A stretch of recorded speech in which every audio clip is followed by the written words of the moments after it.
वसुदेवसुतं देवं कंसचाणूरमर्दनं देवकी परमानन्दं कृष्णं वन्दे जगद्गुरुं देवकी परमानन्दं कृष्णं वन्दे जगद्गुरुम्।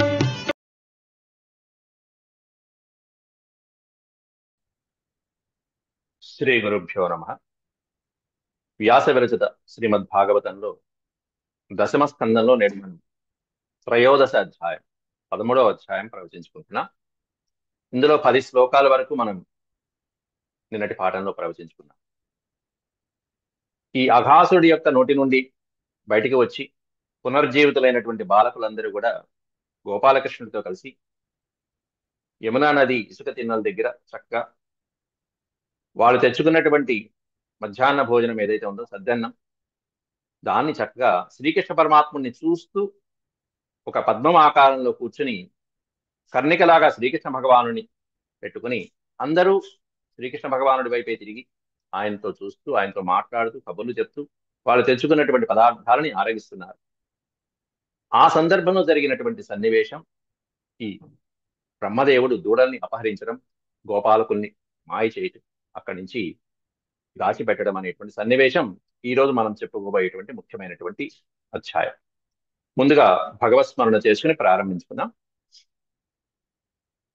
ఓం శుక్లాంబరధరం విష్ణుం శశివర్ణం చతుర్భుజం ప్రసన్నవదనం ధ్యాయేత్ సర్వవిఘ్నోపశాంతయే. వ్యాసం వసిష్ఠనప్తారం శక్తేః పౌత్రమకల్మషం పరాశరాత్మజం వందే సుఖతాతం తపోనిధిం.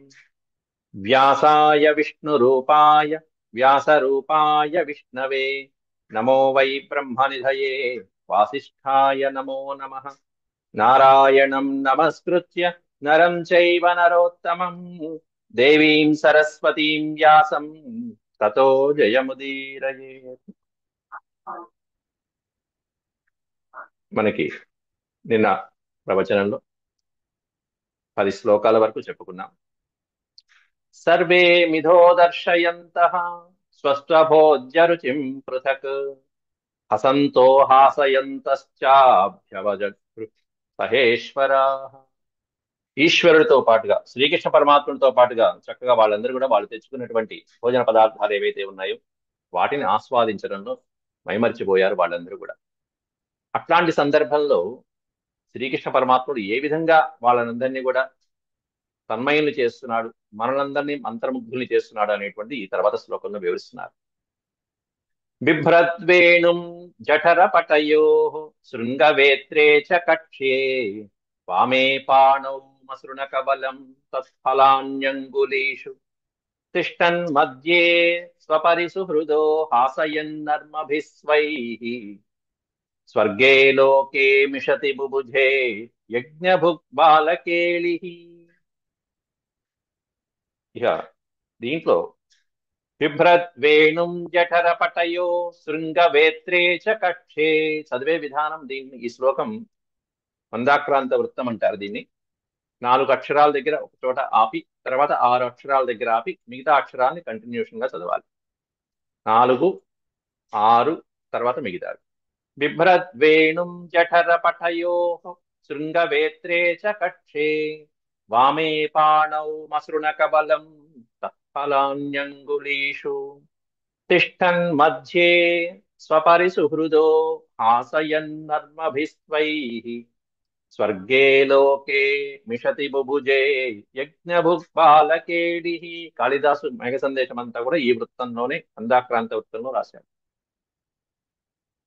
ఆ శ్రీకృష్ణ పరమాత్ముడు ఎలా ఉన్నాడయ్యా ఈ సద్దన్నం తినేటువంటి సందర్భం, ఎట్లాంటి సందర్భం, ఎట్లాంటి వాడు ఈ పరమాత్ముడు? స్వర్గలోకంలో హాయిగా అలా వైకుంఠంలో కూర్చుని యజ్ఞభుక్ బుభుజే, యజ్ఞభుక్ అంటే యజ్ఞ భాగాలని మాత్రమే భుజించేటువంటి ఆ పరమాత్ముడు హాయిగా స్వర్గలోకంలో వైకుంఠ ధామంలో, అట్లాంటి ఆయన ఇక్కడికి వచ్చి బాలకేడి, ఎంత అత్యద్భుతమైనటువంటి బాల్య క్రీడ, బాల్య లీలని చూపిస్తున్నారు. 2 చేతులు బిజీగానే ఉన్నాయి. ఇక ఆయన యొక్క సాధనాలన్నీ ఎలా ఉన్నాయో ఆకార విశేషాల్లో వర్ణిస్తూ బిభ్రద్ వేణుం జఠర పటయో, పటము అంటే వస్త్రం, ఆ నడుముకి కట్టుకున్నటువంటి చక్కటి వస్త్రం ఏదైతే ఉందో ఉత్తరీయం లాంటిది, దాంట్లో వేణువుని అలా దోపాడు సుందరంగా. బంగారుమయమైనటువంటి చక్కగా సువర్ణమయంగా ఉంది, అట్లా మెరిసిపోతున్నట్టుగా ఉంది. ఆ వేణువు మామూలుగా వెదురుతో చేసిందైనా సరే. శృంగ వేత్రే చ కక్షే, శృంగము వేత్రము రెండు పదాలు ఉన్నాయి దీంట్లో. కొమ్ముబూర, అలాగే వేత్రము అంటే ఈ దూడల్ని మనం తోలటానికి వచ్చినటువంటి పెట్టుకున్నటువంటి ఒక చిన్న బెత్తం ఒకటి. శృంగ వేత్రే చ కక్షే, చేతి కింద పెట్టుకున్నాడు సంకలో. వామే పాణౌ మసృణ కబలం, వామ వామ వామము అంటే ఎడమ, వామే పాణౌ, పాణి అంటే చెయ్యి, ఎడమ చేతిలో ఏమన్నా మసృణ కబలం, కబలము అంటే ముద్ద. చక్కగా ఆయన తెచ్చుకున్నటువంటి ఆ సద్దన్నంలోంచి ఆ మేగడ పెరుగుతో కూడినటువంటి ఆ ముద్ద ఏదైతే ఉంటుందో ఆ ముద్దను పెట్టుకున్నాడు. ఈ వేళ్ల సందులో తత్ఫలాన్యంగులీషు, తత్ఫలాని అంగులీషు, అంగుళముల మధ్యలోనే చక్కటి ఊరగాయని నంచుకోవడానికి, ఆ మాగాయో ఆవకాయో తెచ్చుకున్నటువంటి ఊరగాయ ఏదైతే ఉంటుందో అది నంచుకోవడానికి పెట్టుకున్నాడు. తత్ఫలాన్యంగులీషు తిష్టన్ మధ్యే స్వపరి సుహృదో, సుహృదులు తన వయసు వారైనటువంటి వాళ్ళు ఎవరైతే ఉన్నారో వయస్సులు, వారందరి మధ్యలో మధ్యే తిష్టన్, తిష్టన్ మధ్యే, హాయిగా మధ్యలో కూర్చుని అందరినీ ప్రతి వాళ్ళని పలకరిస్తున్నాడు, అన్ని వేల మందిని కూడా. హాసయన్నర్మభిస్వై, మంచి మాటలతో నవ్విస్తూ, ఈయన నవ్వుతూ, చలోక్తులు విసురుతూ, నర్మభి అదే అటువంటి మాటలు, చలోక్తులతో వాళ్ళని నవ్విస్తూ అందరితో కూడా. స్వర్గే లోకే మిషతి బుభుజే యజ్ఞభుక్పాలకేడి, చక్కగా ఈ పద్యానికి పోతనామాచుల వారు కూడా చక్కటి పద్యాన్ని అందించారు. కర్ణాలంబిత కాకపక్షములతో గ్రేవేయ హారాళితో స్వర్ణభ్రాజిత వేత్రదండకముతో సత్పించదామంబుతో పూర్ణోత్సాహముతో ధృతాన్న కబళోత్ఫుల్లాబ్జ హస్తంబుతో దూర్నత్వంబున లేగే లేగలకునై దురాటవీ వీధికిన్.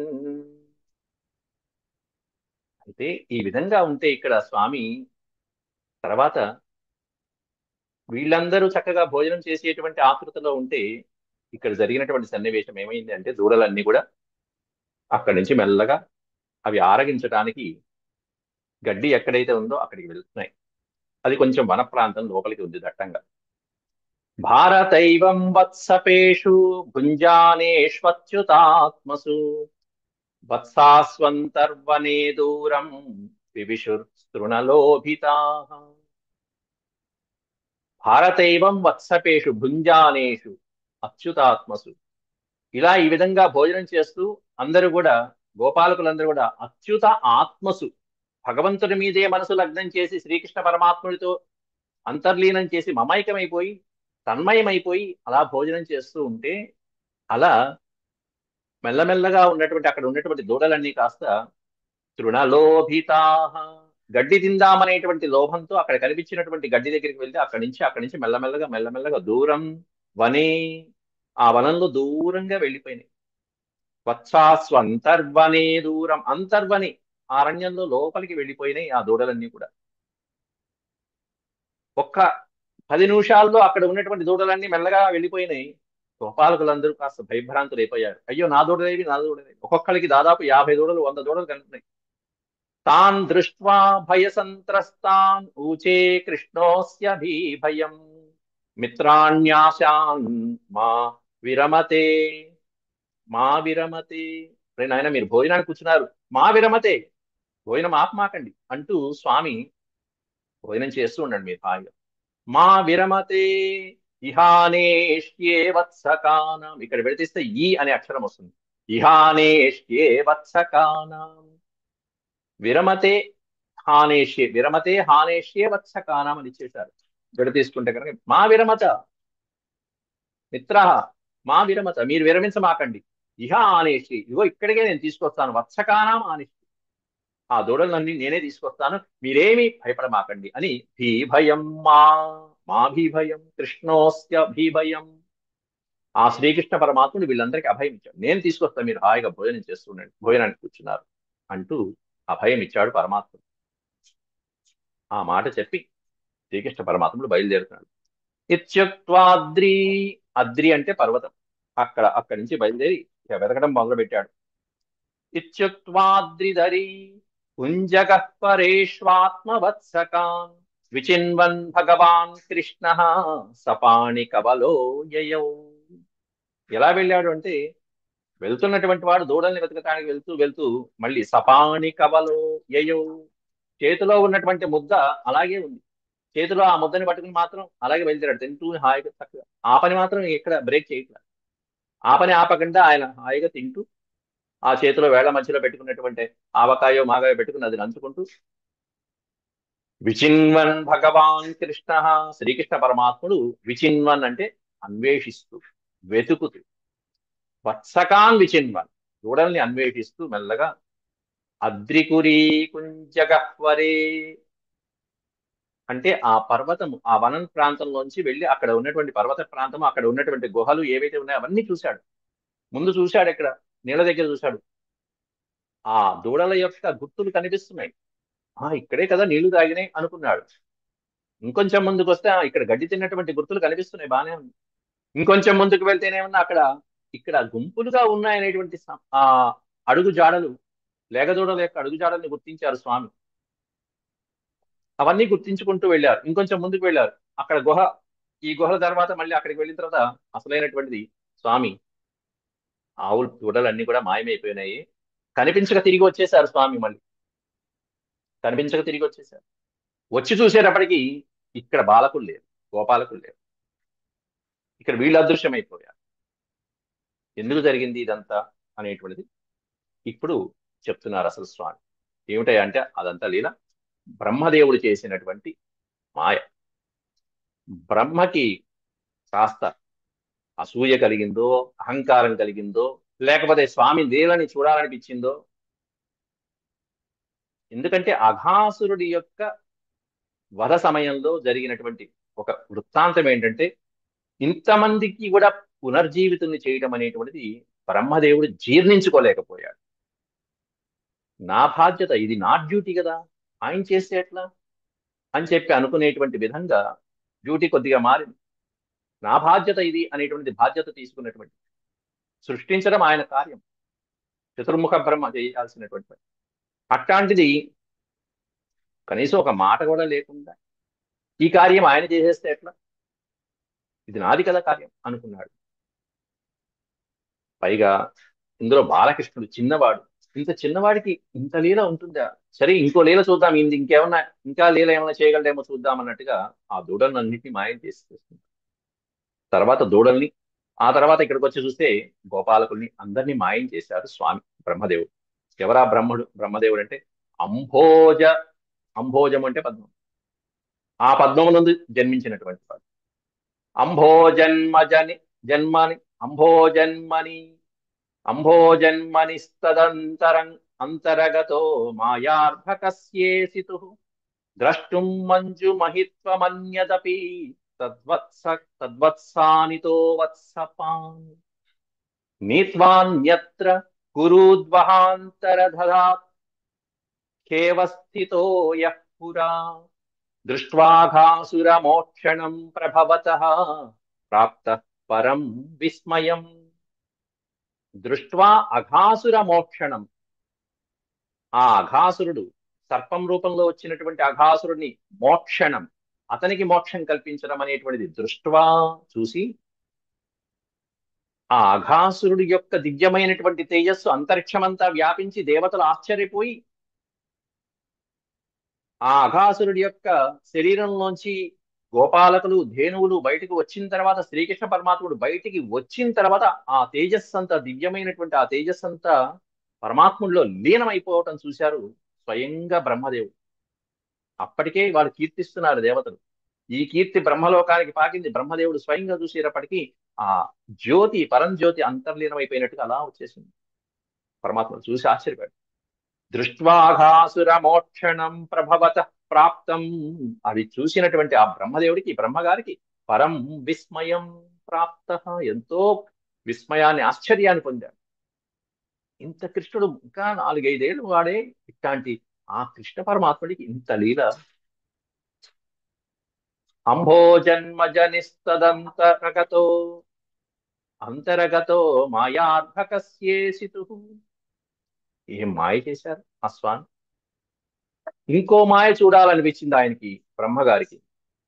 ఆ మాయ చూడటం కోసమా అన్నట్టుగా ద్రష్టుం అన్నాడు. అందుకే ద్రష్టం అంటే చూడటం. ద్రష్టుం మంజు మహిత్వమన్యదపి. అన్యత్ మహిమ, వేరొక మహిమని కూడా ప్రదర్శిస్తే చూద్దాం. ఈయన యొక్క ప్రతాపము, ఈయన మహత్తు, ఈయన యొక్క శక్తియుక్తులు ఎలా ఉన్నాయో చూద్దాం అనిపించింది బ్రహ్మగారికి. తద్వత్సానితో వత్సపాన్. తద్వత్సాన్ ఇతో వత్సపాన్. తద్వత్సాన్ అంటే ఆ వచ్చినటువంటి వత్సాన్ దూడలన్నింటినీ కూడా మాయం చేశాడు. అయ్యో ఇక్కడ దూడలు కనిపించట్లేదే అనుకున్నాడు స్వామి. అంతా వెతికాడు, వనాన్ని వెతికాడు, నదీ తీరం వెతికాడు, గుహల్లో వెతికాడు, ఎక్కడా లేవు. మళ్ళీ వెనక్కి వచ్చేశారు స్వామి శ్రీకృష్ణ పరమాత్ముడు. ఇక్కడికి వచ్చి చూస్తే ఇతో వత్సపాన్. ఇత అంటే ఇక్కడ. అప్పటిదాకా ఇక్కడ హాయిగా భోజనం చేస్తూ కనిపించినటువంటి గోపాలకులు, వత్స అంటే దూడ, వత్సపాన్ అంటే గోపాలకులు, గోవుల్ని పరిపాలించేటువంటి వాడు. ఆ దూడని కాయటానికి వచ్చినటువంటి తన యొక్క వయస్సు వాళ్ళందరినీ కూడా అంతర్ధానం చేసేశాడు బ్రహ్మగారు.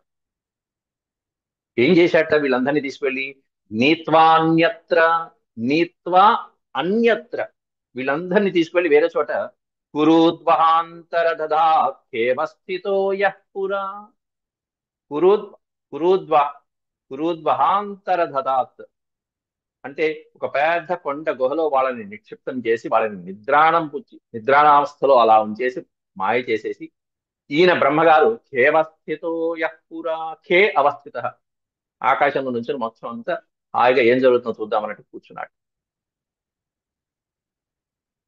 ఈ పురాణం బ్రహ్మగారు. బ్రహ్మదేవుడికి కూడా ఈయన మాయ చూసి ఆశ్చర్యం కలిగింది. ఇది వైష్ణవ మాయ.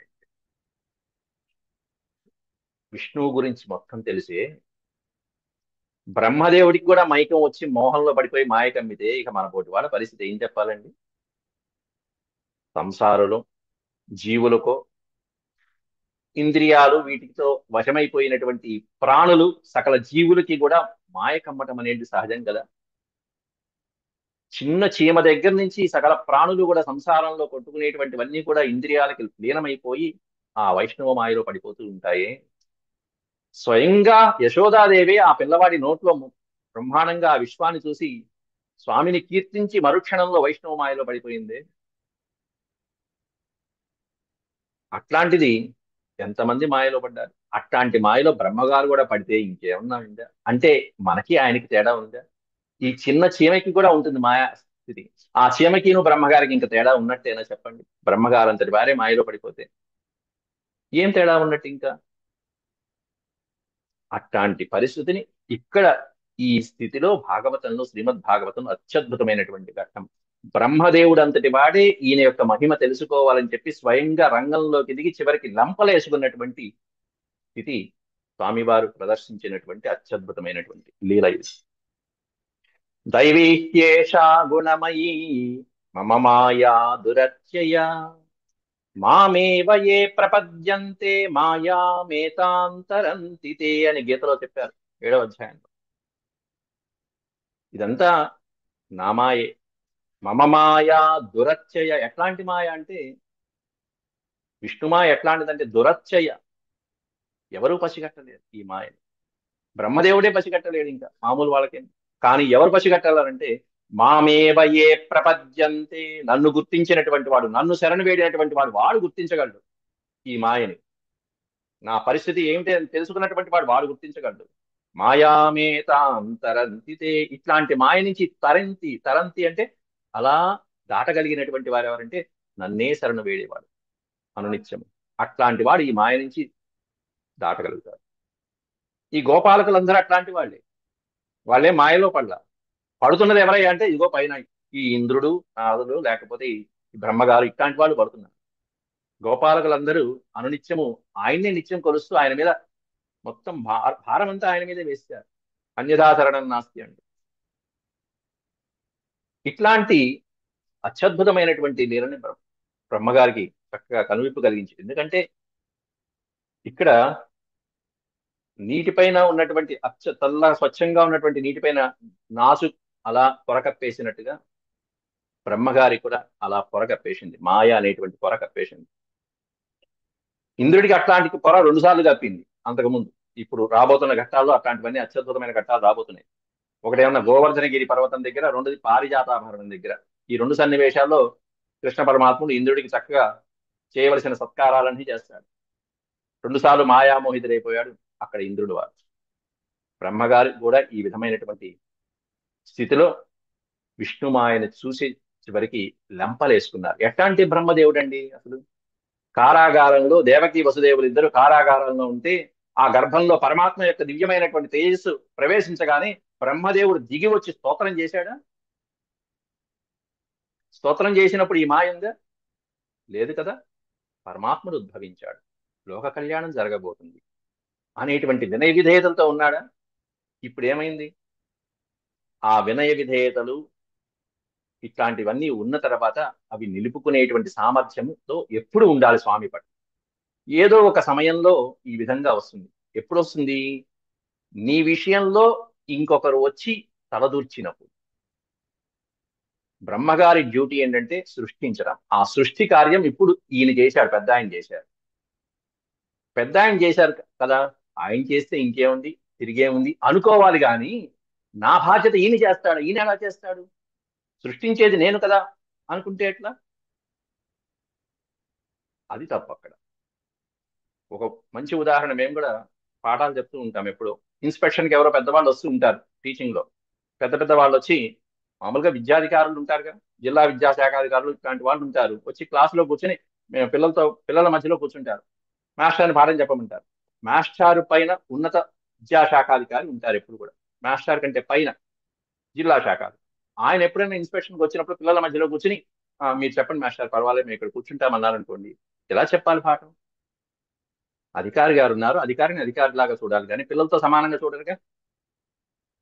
కాబట్టి ఆయనకి ఇవ్వవలసిన గౌరవం ఇచ్చి పిల్లలతో పాఠం చెప్పి, పిల్లలకి చక్కగా పాఠం చెప్పి ఆయనకి సాగరంగా మనం గౌరవించాల్సిందే. ఇప్పుడు జరిగిన సన్నివేశం ఇదే. ఏమిటంటే శ్రీ మహావిష్ణువు బ్రహ్మదేవుడికి ఒక బాధ్యతను అప్పచెప్పాడు. ఆయన నువ్వు సృష్టి చెయ్యి అని కొన్ని కొన్ని లిమిటేషన్స్ పెట్టాడు, పరిమితులు పెట్టాడు.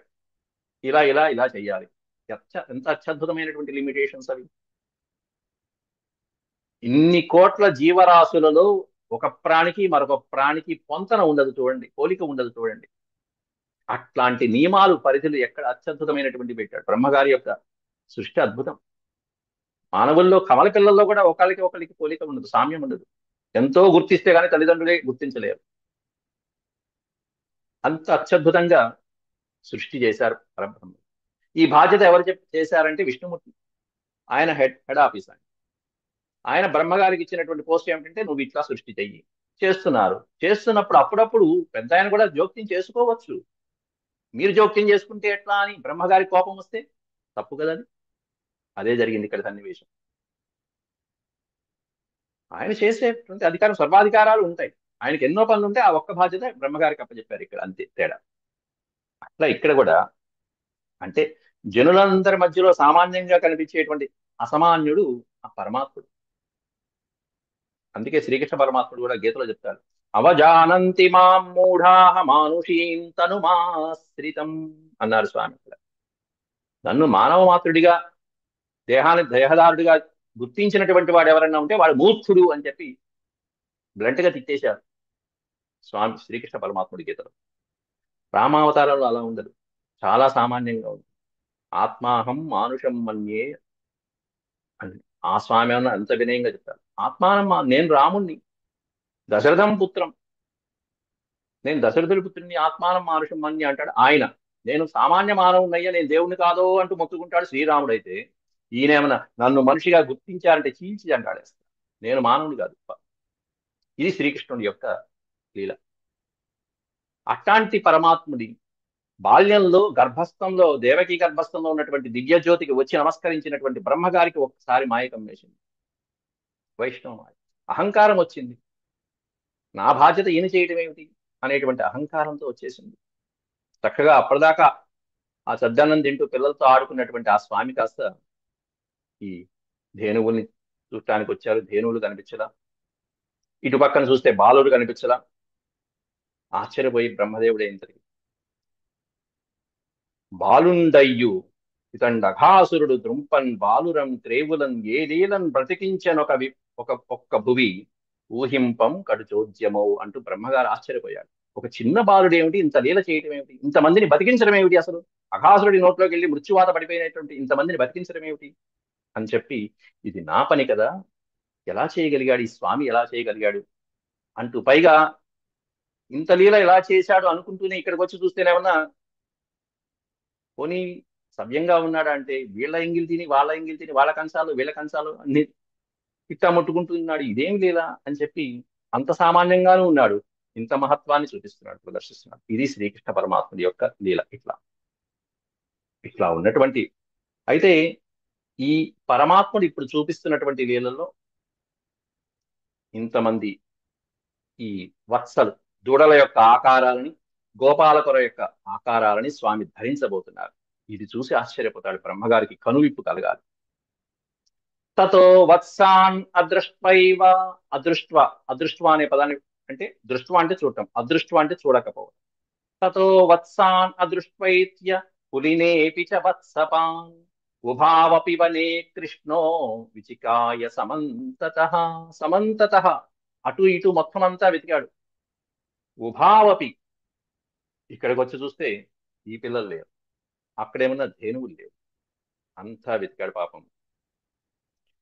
వెతికి వెతికి చివరికి కాప్య కాప్య దృష్ట్వాంతర్విపినే వత్సాన్ పాలాంశ్చ విశ్వసిత్ సర్వం విధికృతం కృష్ణ సహసా వజగామః.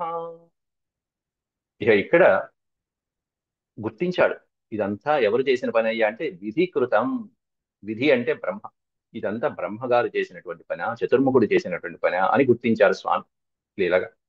ఎందుకంటే కాప్యదృష్ట్వాంతర్విపినే వత్సాన్, అక్కడేమన్నా వనంలో దూడలు కనిపించాల, ఇక్కడికి వచ్చి చూస్తే పాలాంశ్చ, వాటిని పరిపాలించేటువంటి గోపాలకులు కనిపించాల. ఇవన్నీ గుర్తించాడు ఎవరై అంటే విశ్వవిత్. విశ్వవిత్ అనే పదం పెట్టారు. ఇట్లాంటి పదాలు పెట్టారు అంటే దాని అర్థం ఏంటంటే విశ్వాంతర్యామి అయినటువంటి వాడు, విశ్వం గురించి బాగా తెలిసినటువంటి వాడు. విత్ జ్ఞానే అని ధాతు. విశ్వం గురించి అంతా తెలిసినటువంటి వాడు, విశ్వంలో అంతా వ్యాపించి ఉండేటువంటి ఆ విష్ణుమూర్తి, సర్వవ్యాపకుడైనటువంటి ఆయన తెలుసుకున్నాడు. ఎందుకనంటే ఇప్పుడు ఆయన ఆ అవతారం ఎత్తబోతున్నాడు కాబట్టి అటువంటి పదాలు పెడతారు వ్యాసుల వారు. ఇదంతా ఎవరి పని అంటే సర్వం విధికృతం. ఇదంతా పాపం అమాయకుడైనటువంటి ఆ చతుర్ముఖ బ్రహ్మగారు చేసినటువంటి పని అని శ్రీకృష్ణ పరమాత్ముడు కృష్ణ సహసా వజగామః అక్కడి నుంచి బయలుదేరారు, నిశ్చయించుకున్నారు.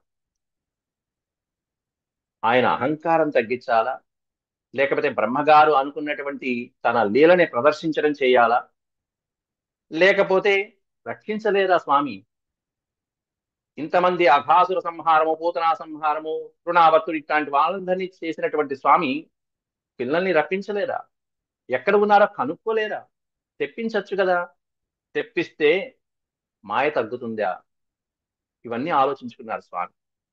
లేదు, వీళ్ళని ఈ కనిపించకుండా ఉన్నటువంటి బాలుని వీళ్ళని ఎవరిని తీసుకువెళ్ళకుండా తానొక్కడు నందవ్రజానికి వెళ్తే, బృందావనానికి తిరిగి వెళ్తే పరిస్థితి ఏంటి,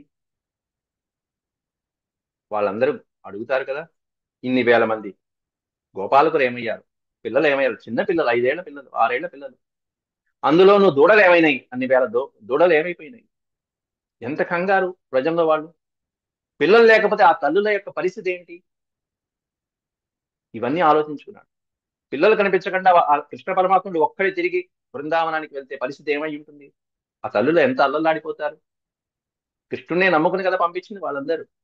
వీళ్ళందరూ కనిపించకుండా కృష్ణుడు ఒక్కడు వచ్చేస్తే వాళ్ళందరూ బతుకుతారా, జీవిస్తారా, జీవించరు కదా. రామాయణంలో హనుమంతుడు ఇదే ఆలోచించుకున్నాడు. సీతమ్మని వెతకకుండా, సీతమ్మ కనిపించలేదని చెప్పి లంకలో కనిపించలేదయ్యా అని చెప్పి తిరిగి ఈ వార్త రాముడికి చెప్తే రాముడు జీవిస్తాడా, రాముడు లేకపోతే లక్ష్మణుడు ఉంటాడా, రామలక్ష్మణుడు లేకపోతే సుగ్రీవునుడు ఉంటాడా, ఇక భరతవంశం అయోధ్య సూర్యవంశంలో వాళ్ళు ఉంటారా. ఈ విధంగా మొత్తం ఆలోచించుకుని తర్వాత కార్యప్రణాళిక వేసుకున్నాడు హనుమంతుల వారు. కృష్ణ పరమాత్ముడు కూడా ఇలా తిరిగి వెళ్తే పరిస్థితి ఏంటి, వాళ్ళందరి పరిస్థితి ఏమవుతుంది. కాబట్టి తతః కృష్ణో ముదం కర్తుం, ముదము అంటే సంతోషం, ముదం కర్తుం ఆ బ్రహ్మదేవుడికి ఆనందం కలిగించడం కోసం. ఆయన ఏదో మహిమ చూస్తానడిగా, చూపిస్తే పోలా. తతః కృష్ణో ముదం కర్తుం తన్మాతॄణాం చ కస్యచ. తన్మాతॄణాం, మాతృనాం అంటే అక్కడ తల్లులు. ఎవరా తల్లులు అంటే ఇటు పక్కన గోపాలకుల తల్లులు, ధేనువుల యొక్క తల్లులు. అంటే ఈ దూడల యొక్క తల్లులు ఏవైతే ఉన్నాయో ధేనువులు, వాటికి ఈ ఇరు మాతృ రెండు వైపులా కూడా ప్రాణులందరికీ కూడా ముదం కర్తం సంతోషం కలిగించడానికి. ఉభయాయితమాత్మానం, ఉభయాయి అనే పదానికి అర్థం ఇటు బ్రహ్మగారికి ఆనందం కలగాలి, బా ఏం మాయ చూపించారు అద్భుతం భేషుద్దాం అనుకోవాలి. ఇటు ఆయనకి కనువిప్పు కలగాలి, అహంకారం తగ్గాలి. అహంకారం ఏమిటి అంటే నాది ఈ పని ఈయన ప్రవేశించాడు, నా పనిలో ఈయన ప్రవేశించాడు, సృష్టించే పని నాది కదా అనే అహంకారం తగ్గిపోవాలి. ఇంకోటి ఏంటంటే లీల ప్రదర్శన చూడాలనుకున్నటువంటి ఆ కోరిక నెరవేర్చాలి బ్రహ్మగారి. అహంకారము తగ్గాలి, లీల చూడాలనుకోవాలి. ఇటు పక్కనే ఉన్న బృందావనంలో తల్లులకి ధేనువులకి ఎక్కడ ఇబ్బంది కలిగించకుండా, ఎటువంటి కష్టము రాకుండా వాళ్ళని చూసుకోవాలి అని అనుకుని చక్రే విశ్వకృదీశ్వర, విశ్వకృత్ ఈశ్వర, విశ్వానికంతటికి ఈశ్వరుడైనటువంటి పరమాత్ముడు ఆత్మానం చక్రే ఉభయాయితమాత్మానం చక్రే ఇరుపక్షాలకి అటు వత్సలుగాను ఇటు గోపాలకులుగాను మొత్తమంతా ఆకారాన్ని ధరించేశాడు. ధరించిన తర్వాత ఎట్లా ఉన్నాడు ఆయన అనేటువంటి వర్ణిస్తున్నారు. ఇదే బ్రహ్మదేవుడి సృష్టి అయితే గనక ఖచ్చితంగా ఏదో మార్పు ఉంటుంది, కానీ ఇది పరమాత్ముడి యొక్క సృష్టి. క్వశ్చన్ పేపర్ డిఫరెంట్ గా ఉంటుంది, అత్యద్భుతంగా ఉంటుంది. బ్రహ్మదేవుడి సృష్టి అయితే ఒకరికి ఒకరికి పొంతన ఉండదు.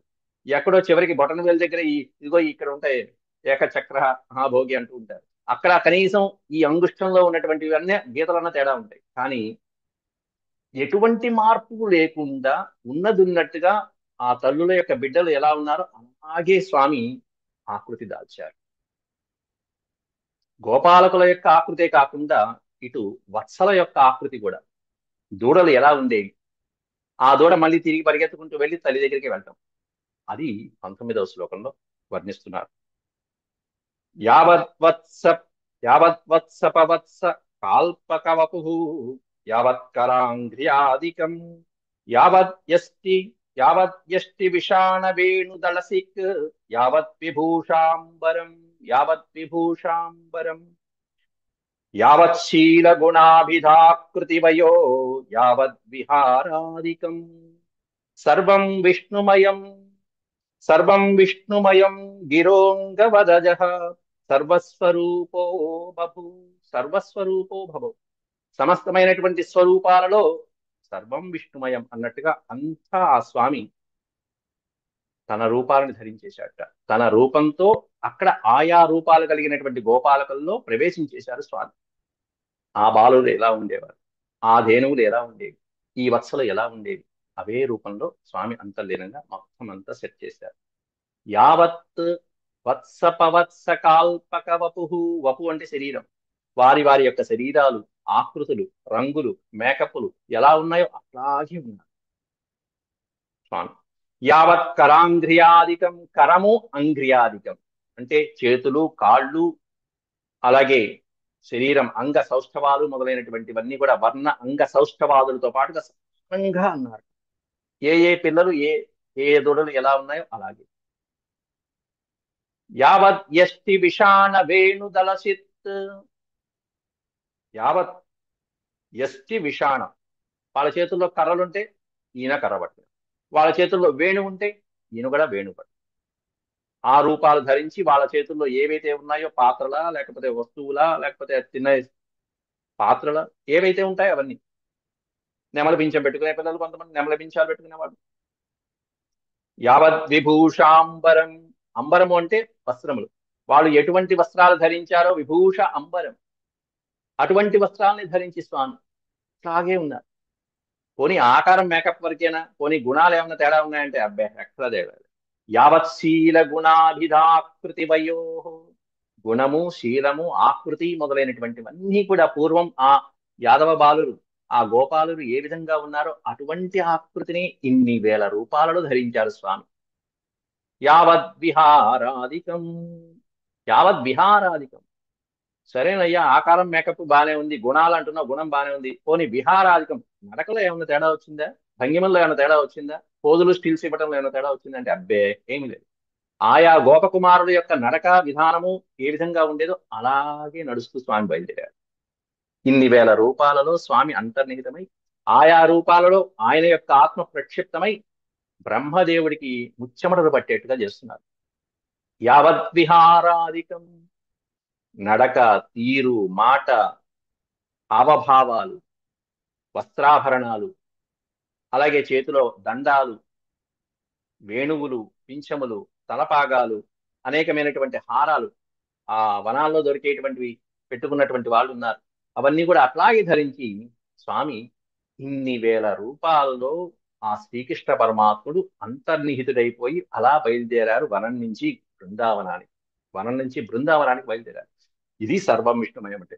సర్వం విష్ణుమయం గిరోర్గవదజ, గిరోర్గవదజ, గిరోంగవదజ, గిరి. అక్కడ ఆ గిరి నుంచి, ఆ పర్వత ప్రాంతం నుంచి బృందావన గిరి ఏదైతే ఉందో అక్కడికి సర్వస్వరూపో బభూ, సమస్తమైనటువంటి ప్రాణుల యొక్క రూపాన్ని ధరించి అక్కడ ఆయనతో అప్పటిదాకా ఉన్నటువంటి ఆ ప్రాణుల యొక్క రూపాలన్నీ ధరించి సర్వం విష్ణుమయం అనేటువంటి గిరము, గిరము అనే పదానికి అర్థం వాక్కు అని అర్థం. గిరి అంటే పర్వతము, గిరి అంటే వాక్, గిరము అనేది. అటువంటి సర్వం విష్ణుమయం అనేటువంటి వాక్కు ఏదైతే ఉందో దాన్ని సత్యం చేశారు స్వామి ఇక్కడ ఈ శ్లోకంలో. అది వర్ణిస్తున్నారు ఈ సందర్భంలో. సర్వం విష్ణుమయం జగత్ అనేటువంటి ఏదైతే ఉందో జగత్తంతా విష్ణుమయం అనే దానికి ఒక నిదర్శనం చూపించారు అక్కడ. ఇక్కడ బ్రహ్మగారేమన్నా వీళ్ళందరినీ దాచిపెట్టేసి ఒక గుహలో పెట్టేశారు. కానీ వీళ్ళందరూ మళ్ళీ తిరిగి బృందావనానికి వచ్చేశారు. ఇలా వచ్చిన తర్వాత ఎంతకాలం నడిచింది ఇట్లా డ్రామా? బ్రహ్మగారికి ఒక రోజు. బ్రహ్మగారికి ఒక రోజు అంటే మానవ కాలమానం ప్రకారం 1 సంవత్సర కాలం. ఇట్లా సంవత్సర కాలం పాటు శ్రీకృష్ణ పరమాత్ముడు ఆయా రూపాలలో తానే ధరించుకుంటూ ఆ ఇళ్లకి వెళ్ళి, ఆ తల్లుల దగ్గరికి వెళ్ళి, వాళ్ళు పెట్టినది తిని, వాళ్ళు ఇచ్చిన పాలు తాగి, ఆ దూడల దగ్గరికి వెళ్ళి, ఆ తల్లుల ధేనువులతో అక్కడ పాలు తాగి, ఆ పిల్లలు చేసినట్టుగానే ఉంటూ ఇంత సంవత్సర కాలం పాటు పరమాత్ముడు ఎంత శ్రమించాడు, ఏ ఏ రూపాల్లో ఉన్నాడో అత్యద్భుతమైనటువంటి లీల బృందావనంలో జరిగింది. అది రేపటి సమయానుకూలం బట్టి రేపటి వర్ణంలో ఇంకా బ్రహ్మదేవుడికి బుద్ధి వచ్చేటువంటి పనులు ఎట్లా ఉన్నాయి, ఈయన యొక్క లీల ఎలా ఉంది అనేది సవిస్తరంగా రేపటి ప్రవచనంలో మనం కంటిన్యూ చేసుకున్నాం. అంతవరకు సెలవు. ఓం శాంతి శాంతి శాంతి. యదక్షరవద భ్రష్టం మాత్రాహీనం చ యద్భవేత్ తత్సర్వం క్షమ్యతాం దేవ నారాయణ నమోస్తుతే. సర్వం శ్రీకృష్ణార్పణమస్తు. హరి ఓం. శాంతి.